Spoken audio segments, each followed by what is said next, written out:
riches.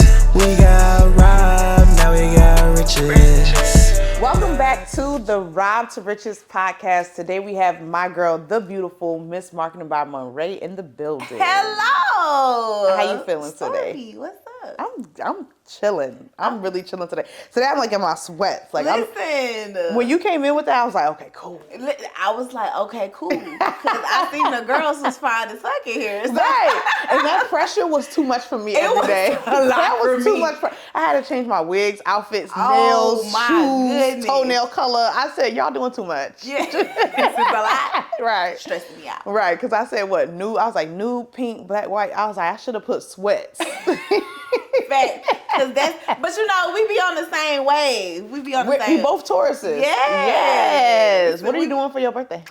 I don't know. Okay, so this was my plan. First, I wanted to go to Palm Springs, but then Eric was like, you know, what you really want to do? And I was like, I want to take all my friends to Memphis. Okay. And have a ratchet ass time. Memphis is actually fun. Like, they have a lot of things to do in Memphis, and I don't think people be knowing that. No, and I miss going out in Memphis because, you know, when I left high school, I went to Mississippi. Okay. And so, you know, the music is a little different there. And then I went to Atlanta, and the music is a little different there. I want to hear some Yo Gotti. I want to hear some bang, bang, shoot 'em up. You know what I mean? So I was like, what if we just all go out to Memphis? We drive a party bus or whatever, or a Sprinter to Memphis and just have fun. Yeah. So No, I think that would be a lot of fun. Yes. So you're from Memphis. What was your childhood like? What was it like to create this person that you are today? It's so funny because at first I didn't see the connection. Like, I didn't necessarily see how this happened from that. But when I started to think about it, I've been working since I was like 14. And I think the work ethic that I breathed at 14, 13, whatever, allowed me to work like I work now. You know what I mean? Like, I started working at 14. I used to work in my auntie's beauty shop. Okay. And I used to do her, like, clients. I used to shampoo their clients. I was like, this is ghetto. I can't do this because why these girls got all this glue in their head? You know, like, they would. It was because that was a quick weave era. Yeah. Yes. That was quick weave era. Yes. So it's like I had to be the shampoo tech. I had to sweep, and I was like, all I got paid was $40. This is kind of wild, you know? Yeah. And so then I started working, when I turned 16, I started working at Backyard Burger. Okay. And so I worked there, and I just kept working in fast food. But when I worked at McDonald's, I became a manager. Okay. And I was like, okay, I like it here. And I used to have so much fun at work because I used to just systemize it. Like, I was like, okay, you do this. And then, like, I just had to master, like, all the stations. So I think that's what kind of breeded when I came to Atlanta the first time, where I was like, let me just put my head down and work because I know I could do that. And then now here we are. Okay, so with you systemizing a team at McDonald's and being the manager, how is that looking in your own business now? How are you building a team and systemizing the stuffs? Yeah, so, you know, honestly, now that you asked me that, it made me think, like, that's probably why my team didn't work out at first. Because at McDonald's, I was 17. All of them was grown. Yeah. So, like, I wasn't telling them what to do. I was more suggesting to them. And then I was giving them, like, oh, we should do this. And it was like a collective thing. Right. Versus now, I'm the boss. Like, I'm the person. But I didn't really act like that when I first started my business. I started hiring. We worked together. We worked in the same space. I know some people, if they have team, like, you work over here and I work in another office. Now we always in my second bedroom working. You know, this aligned by each other. And I would stay up to 2:00 in the morning. They would stay up to 2:00 in the morning. Like, we just would work together. And until people was like, you know, you need to be running the business, not running it with them. And so I had to change the way that I kind of looked at running the team. Yeah. Do you have a new team now? I do. I've had several iterations of teams. But I think that's real, though. Yeah. Because I feel like I'm in the same boat, too, is you kind of figuring out what is your real leadership style going to look like inside of your business. Because for me, I I was just telling somebody else, I was like, I have no boundaries. Like, I expect us to just, like, get to the grind, like, get to the hustle, get to the muscle. But I'm like, this won't work when we scale. Right. You know, this isn't scalable. Right. So what are some things that you're doing now with your new team that you feel like are helping you kind of balance it out better? So one thing I'm doing is trusting my intuition. And I also think me growing up as a woman is also helping me as a leader. Okay. Because I started my business when I was 19. So I ain't know nothing about leadership. I ain't know, like, this wasn't, I'm an only child, you know? So I think that now I am, like, listening to who I want to be and creating spaces that allow me to thrive as a leader. And it may not help everybody else thrive, right? But I have to thrive as the leader so I can find people that can thrive with me. Right. So I like working in person. You know what I'm saying? Like, I like the vibe. I like the energy. I like creating together. So it's like, that's a requirement now. You know, it may not be every day, but I need to feel you. I need to touch you. I need to feel your energy. And then I also listen to my vibes about people. You know what I'm saying? I hear the things that people don't say. And I think that that's fine. You know what I'm saying? Like, if you want to go own your own business or you want to go do, like, that is, I support you, but you just can't be here. You know what I'm saying? True. And it's just like listening to those things that people don't say, but they say. Yeah. No, that's super true, because I definitely started making that a requirement too. Like, I'm not having, you know, other people who own whole nother business working for my business. Right. Because I had somebody doing that, and I feel like they was taking little bits and pieces and putting it into their own thing until they was mature enough to then be on their own vibe, which is cute, but that's not what I need you for. And I think one of the things that really helped me was establishing my core values in the company. So we have 6 core values. We have vision, impact, service, results, ingenuity, and dedication. Okay. And so those are our core values. Every decision, so when I share the core values to our team, I share it from the point that you even interview. You need to know what our core values are. And every decision or every time I gotta, like, should we go left, should we go right, is based on our core values. And I tell my team, I actually just had to let somebody go because of a core value. And I tell, we are in service to our clients.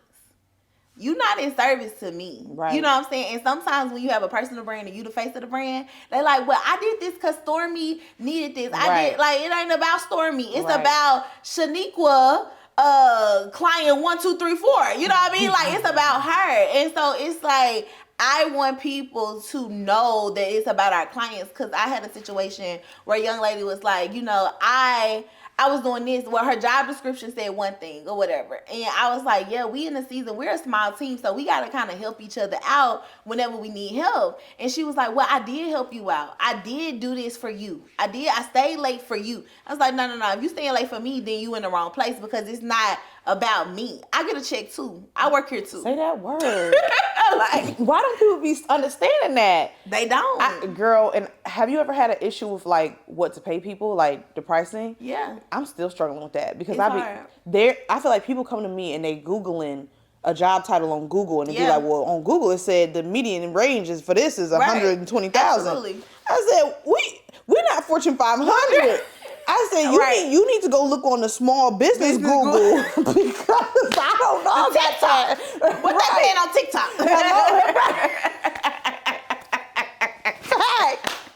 What are they paying on TikTok? Because Right. I'm like, I'm only getting paid X amount of dollars, and I'm the whole CEO. So But let's talk about it, because people, I don't think people understand that we be the ones last in the business. We the first ones to cut our checks.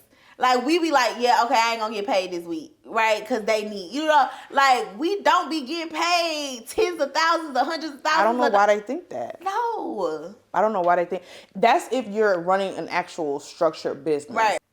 What's up, boss ladies? Thanks for tuning into Rob to Riches podcast. If you want to learn how my guest is earning 6 to 7 figures in their business through Instagram, you need the Instagram sales blueprint. This blueprint is going to teach you how to convert your audience into dollars. Hit up my girl, Ashley Amber, for 20% off using the code RICHES.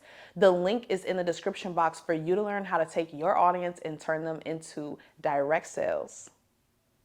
Like, if you're running a business where you just eating off whatever's coming in, Right. then you feel like you getting money. Right. But when you're actually like doing payroll and putting yourself on payroll how you should be doing, Right. and you know, only using the monies that you make from payroll to live Right. your life and everything Right. like that, then you know, you start seeing like, we gotta make some more money by tomorrow. We have to, and here's the thing. The reality is, I have clients that make 8 figures, and they still don't make $100,000 a year. Exactly. I already know that. I'm like, yeah. Like, so what you think my 7-figure business doing? Hello. Like, and I think that people don't. And I get it, right? Like, you this is not your industry. Like, you don't understand what's happening. You've never been a CEO before. Right. But I also take the time to educate my team. You have to. Yeah, because I'm like, listen, I want y'all to know this is how we spent the money. That software y'all love, that shit is high. Okay? This is how much we paying for this. This is how much we pay. Like, I want them to know, like, I'm just not over here sitting on $1 million. Like, it don't, I would love to. That's the goal. But Right. that's just not the reality right now. Right. So why did you choose marketing? Like, how was it like, oh yeah, I'm a goat with the marketing? Yeah, so it wasn't really a choice. Okay. I actually kind of stumbled into it. So when I was in college, I was an accounting major. So I was like, I'm going to be an accountant. And then I went to go see what accountants did on the day-to-day, and I was like, these people This is lame as ghetto. hell. I'm like, nah, I don't want to do that, you know? So then so I was like, all right, but I had already started the business, but I was an assistant for somebody. Okay. And so as her assistant, she didn't know what I was supposed to do. I didn't know what I was supposed to do, so I just did what felt right. So I started to like post on her Instagram. I started to host events for her. I started to try to pitch her to publication. Like, I would just do anything that I felt like to get her brand out there more.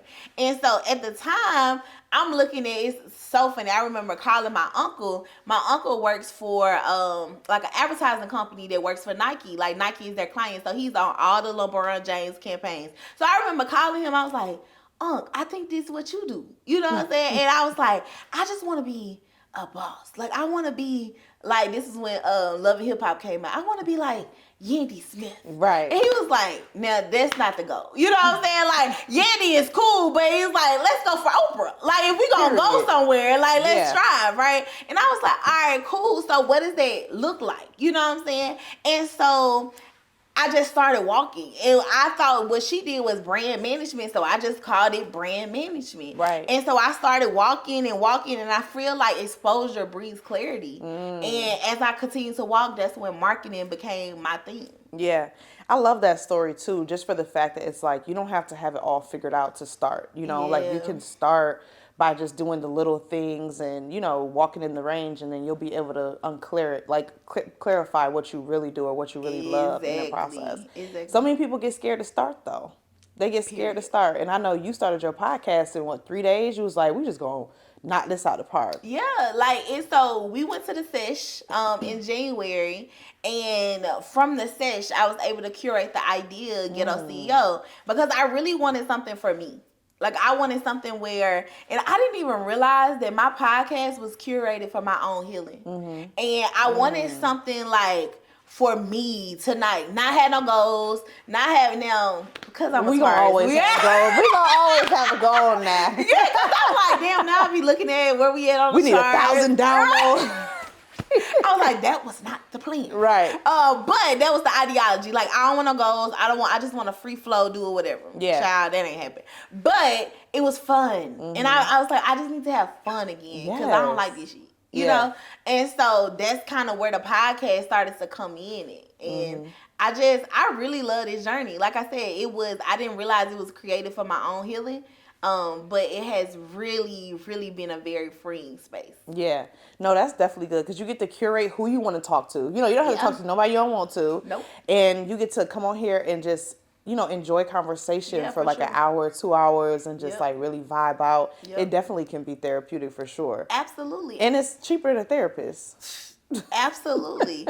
Absolutely. And one thing that I realized was, I didn't realize that I had so much trauma behind the business. Like, I didn't realize that I was like so angry inside about, like, I was like, I should just went to go work a job. You know what I'm saying? Like, this would have been very easier, right? But there was so much that was tied to the business. The fact that I had a miscarriage, the fact that I got multiple sclerosis, all of that was from stress. from the business. What? And I was like, I hate this shit. Have you talked about that before? I talked about it on my podcast. On the podcast? Yeah. So you feel like you was running a better business due to the fact that you had all these health issues that were happening from being too stressed. What were you stressed out about at that capacity? So after I always talk about making $1 million broke my business. Like I think it was like we made too much money too soon, and I don't think people talk about that. Yeah. But I didn't know what to do. You know what I'm saying? Like I'm like, okay, now and then we were making a lot of money from low ticket products, so we had serviced like 20,000 clients. And so I was like, now we got 20,000 people looking at us. They need something, and then the systems that we had, like I was like, okay, this not the right system. I want to change the system, but you know how it is changing the system. Some people get left off. They don't open their emails. Right. It's a thing, right? And so it was like a whole like customer service thing, and I'm honestly not a customer service person. Like I like marketing. Like I like to attract the clients. I like to make them feel good. I like to like I needed to I need to have someone strong on the back end of customer service, right? So we can service the clients at a high capacity. And so now I know that, but in the back end I didn't realize that. People was like, hire some people from the Philippines for the customer service. You know what I'm saying? Like, and that's what I did. Yeah. You know, but did that work out? It worked. It was a no. Yeah, so it worked as far as like they would answer the emails, but they're not thought leaders. You know what I'm saying? At all levels of the business, that's you so need good. Thought leaders. That's so good, Monrae, because a lot of people think that they could just hire that cheap help and it's gonna work. But that's one thing I've been telling my team is I've been like, I need you guys to be thinking. Yes. Like I don't want to just say and do. Yes. You know, monkey see, monkey do. I need you guys to be thinking on how to make this part of the business better, how to make it smoother, how to make it, and you got to pay for that. Yes. You got to pay. You have to pay for thought-provoking people. Yeah, absolutely. And everybody don't think. Like it's not you would think it's like a default. Yeah. You know, like everybody's going to think. Everybody has. No. And they don't. No, that's not. They don't. No. Yeah. I've been working on kind of structuring my stuff, like a manager over every department and then someone else over top of that, and then finally someone that streamlines it all to me. Yeah.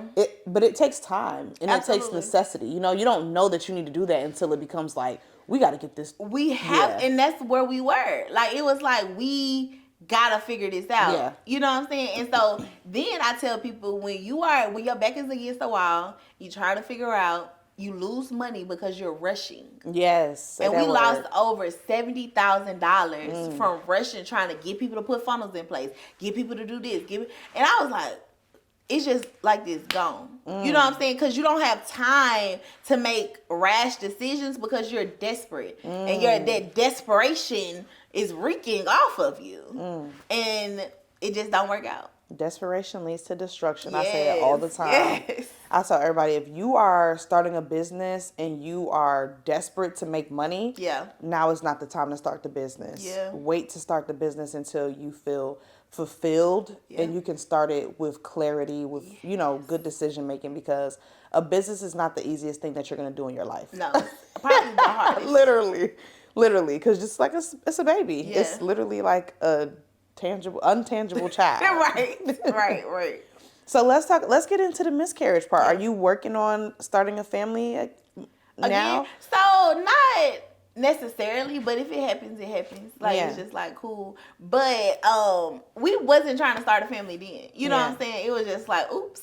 Yeah. But this happened 2022. Oh wow. And so I was just like, dang, like no, I'm sorry, 2021. Okay. The end of 2020 was this? Yeah, 2021. And I was like, okay, but that I think God did that for me to be able to see, like, I can't keep running on this hamster wheel in my business. You know what I'm saying? Like, I was like, every month we launch it, we trying to make money. Every month we trying to make money. Trying to hit the goal. And I was like, I can't keep doing this. And so when I found out I was pregnant, my instant reaction was like, oh, I got to figure out how to I'm trying to go be a mom. You know what I'm saying? Like, I got to figure out how to get this up off of me by June of next year, right? And so I immediately started to look at the people and evaluating the people on my team differently. So I was like, because you be in the business without me being here. Yeah. Yep. And so when I didn't see that, I was like, okay, cool. Like, now I need to reevaluate. I started hiring. And I hired an HR partner. And I was like, okay, let me figure out, like, who we need on this team and figure out what the strategy is. Well, then Black Friday comes, Black Friday super stressful. I was stressed in the business because I had a team member that was still in the company that had been in the company for the last 2 years, but she was like a silent tyrant. Like, I didn't know, but she was quiet, but that bitch was taking shit down, okay? And so I was like, okay, something ain't right. You know what I mean? Like, something is not right. Then I had another person in the business I had just hired rapidly out of desperation. And I thought she was good, but she wasn't as good. But she didn't understand that she wasn't good. And she wouldn't accept coaching, if that makes sense. And so I was just like, yeah, this can't work. This ain't it. Yeah, this ain't it. So after Black Friday is when I had the miscarriage. And so I was like, all right, like, oh, something's wrong. But the crazy part about it is, this is the part where I was like, I got to figure it. Like, something got to change. I was in the middle of a class. I was teaching. And I was like, something's wrong. And I was like, what did you feel? I just felt something was wrong. Like, it wasn't nothing that happened. So, like, you weren't in pain. No. So, a couple days before, I knew that something had happened or whatever, right? And so, I don't know if you ever had a miscarriage before, but the process that happens is, you don't know, but sometimes you'll start, bleeding or whatever. And so I went to the hospital and found out we had the miscarriage. Then I come back, but I wanted to have it naturally. Like, I didn't want them to do the surgery because I do plan on having kids again. And so then now I'm teaching. So I'm waiting on this to pass. I'm going through this, but I'm like, let's go. We got to make this money, right? And so I'm on the class and now I'm feeling pain. I'm like, oh, something's wrong with my body. Something's happening. I think it's about to happen. And literally I called my best friend, Alyssa, and I was like, girl, I need you to come finish this class up. So she comes to the class. I called, my boyfriend, and we, rushed to the hospital. So I'm rushing to the hospital. Like, it was, probably the most traumatic thing I've ever experienced. Because it's like you're losing a lot of blood, and this is happening in my car. Like, it's just like, I didn't know, and I'm, squeezing his hands. I'm crying. I'm like, oh, my God, this is crazy. And so we get to the hospital. We have the process is happening, but if you go through it naturally, it's almost like you still give birth. And so it's very painful. Like, they can't give you too much medication. But I was like, y'all need to shoot me up with something because this is, painful. And so, but I started losing too much blood. Right. So I had to go into emergency surgery. Wow. And so I did that process or whatever. I come home. And I'm like, dang, this is crazy. But my first thought is, I got to get back to work. I couldn't stop. And I was just like, yeah, I can't do this. You know what I'm saying? I was like, this can't be life. Wow. To be I'm going through something and I can't stop. I got to keep working. And I think the moment, so a little bit after that, I actually fired my whole team. Because while I was going through that process, nobody was like, you okay? Right. You need something? I was like, nah, I'm y'all coworker too. And y'all give a fuck. So I can't give a fuck. So everybody go. That whole story, thank you for sharing, because that is a super traumatic thing. And that was your first time being pregnant or ever. And that was a super traumatic experience that you had. And in 2021, what have you done to kind of heal from that moment? Have you had any kind of therapy or? Yeah, so the first thing I did was go to therapy. So this isn't my first time in therapy, so I knew it was cool. So immediately I got in therapy, and immediately I was like, I gotta find my center. You know what I'm saying? I gotta figure out who I am and why I'm doing this, and because we create businesses to have freedom. But a lot of times the business is the reason why we don't have freedom. It's the craziest thing ever. True. So I went through therapy and I was like, all right, cool.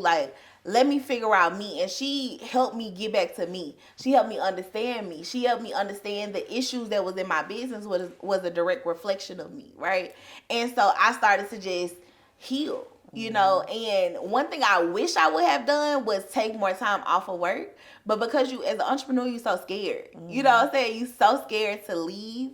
And I wouldn't leave. I kept working. I kept trying to launch. I kept trying to do stuff. I kept hiring. I kept, it was just I kept going, and I wish I would have slowed down. You know that song, I Tried to Work It Away by some moms? Yes, Do you feel like that was you? Yes, absolutely. I feel like after I got robbed by my best friend, which was like my 2020 trauma story, I feel like I started working super heavily to not have to deal with myself in that moment of the trauma full stuff. And I think I wouldn't wish that on nobody. I'd be like, y'all take that time to chill and relax and really vibe and, you know, do what needs to be done to heal and get yourself together. You got to. Because it's going to come back. It's waiting. And it's going to come back in a class or it's going to come back on a stage or it's going to come back like at a moment where you like, what is this? Right. And I remember a season where I just couldn't stop crying. And I was just like, what the fuck is wrong with you? You know what I'm saying? Like, we trying to fix ourselves. And I was just like, I just need to chill. Right. You know what I'm saying? Like, I need to chill. And so it was just a lot. But I think I tell this story, you know, because I immediately after anything happens, I immediately am like, this is not for me. Like, I know this wasn't for me. Like, the fact that I'm in the public eye and people know who I am, this story is for them. So I immediately, the healing process for me is to tell it. Yeah. So true. And so I'm like, all right, y'all need to know this because you need to know that stuff is going to happen. Absolutely. It's like I can guarantee you. Absolutely. Every 3 to 5 business days, you gotta, it's gonna happen. You know what I'm saying? There's no perfect business story. There's no perfect business journey. And I think if you're gonna embark on being an entrepreneur, you have to be able to like stand the test of time. Right. You know what I'm saying? Right. Like I had one of the ladies who was doing an ad inside the podcast. Her package got lost, and I told her, I was like, these is the moments right here when you've planned for everything to go right and somehow something always goes wrong. Like these are the moments that build your character as an entrepreneur, as a leader, and you're going to show yourself what you're capable of right now. You know what I'm saying? And those are the things that entrepreneurs have to be built with. Built to last. Got to be. I'm glad we was able to have this conversation this today. was good. This was really good. So I want you to leave us with one last note. Tell us what you would suggest for new entrepreneurs to do in order for them to, you know, have that balance or have that, you know, be able to prioritize the important things. So the one thing that I would leave entrepreneurs with is to have that about having balance is that you have to prioritize self. Now, self looks like whatever it looks like in your season. This season may be your soft girl era. This season may be I'm going to work hard because I got to take care of my kids era. But you got to figure out what that era is and you have to live in that and stand 10 toes down on it. Balance is important in your business, but I also know that if I didn't work as hard as I did for the last 8 years, I may not be sitting here today. So whatever that era looks like, live in that era. I love that for you. I love that for you. I love that for them too. Yes, period. Live in your era. Thanks for tuning in to another episode of Rob to Riches. Rob to riches. We got robbed, now we got riches.